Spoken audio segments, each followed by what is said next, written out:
Баршаңызға сәлем. Сіздермен бірге бүгін капкейк дайындайтын боламыз. Өте дәмді болып шығады. Осы рецептпен дайындап көріңіздер.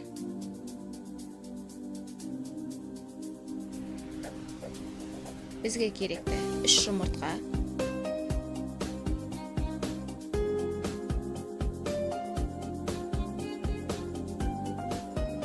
оны миксерлеп аламыз.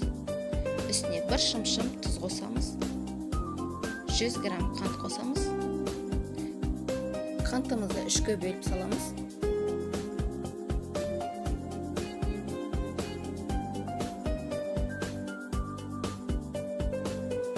Үстіне сүт қосамыз.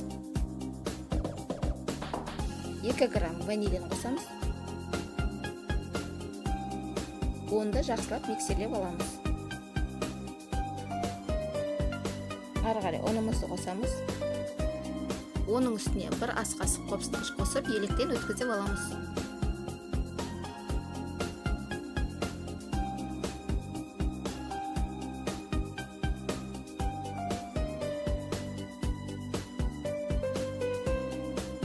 Қамырымыз дайын болды.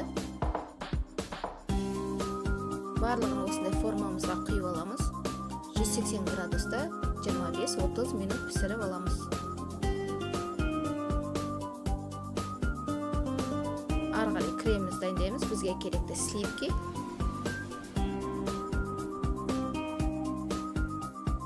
сливкеміздің үстіне қант ұнтағын қосамыз.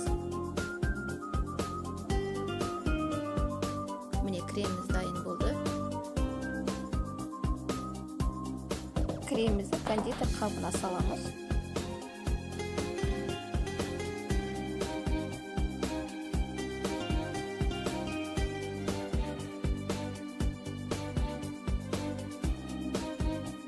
Кекстеріміз де дайын болды. Барлығын суытып аламыз.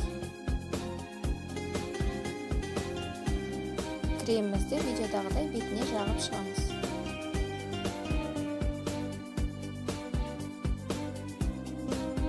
Барлығын осылай жағып аламыз. Міне капкейкілеріміз дайын болды. Өте дәмді болып шығады. Достар, менің каналыма тіркеліп, лайк, комментарий қалдырып кетіңіздер. Баршаңызға көп рахмет.